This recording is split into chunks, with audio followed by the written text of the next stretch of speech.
Jangan bandingkan syarikat tapi bandingkan manfaat. Ini 8 perkara yang kena ada dalam medical card korang. Yang pertama, annual limit minimum RM1 juta. Had rawatan setahun yang tinggi supaya korang tak risau kalau kena penyakit kronik yang makan kos yang besar. Masuk ward banyak kali pun limit tetap ada.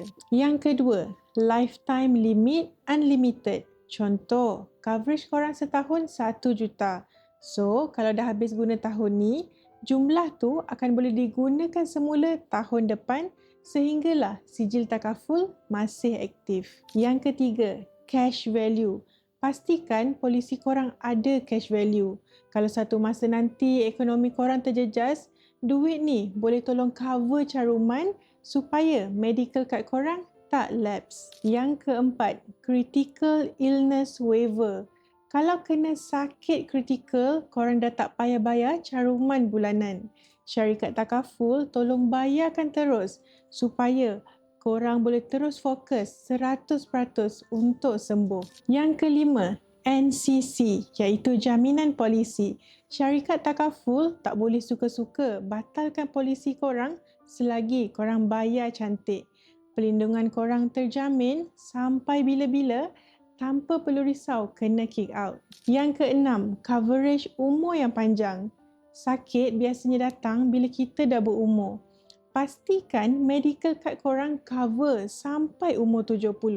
Sebab masa itulah risiko kesihatan semakin meningkat. Yang ketujuh, cover advanced treatment.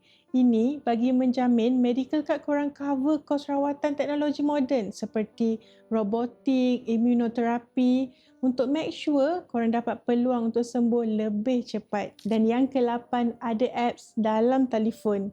Sekarang ni semua benda hujung jari. Nak cari hospital, nak check status claim, nak bayar polisi, buka je apps. Tak payah susah-susah nak call agent setiap masa. Medical card ni sebenarnya tiket untuk korang dapat rawatan terbaik tanpa hutang. Korang kerja penat-penat, jangan sampai habis semua harta sebab nak bayar bil hospital. Cari medical card yang betul-betul lengkap. Bukan yang sekadar ada je. Saya Aina, komen di bawah. Saya bantu pastikan 8 perkara penting ni ada dalam medical card korang.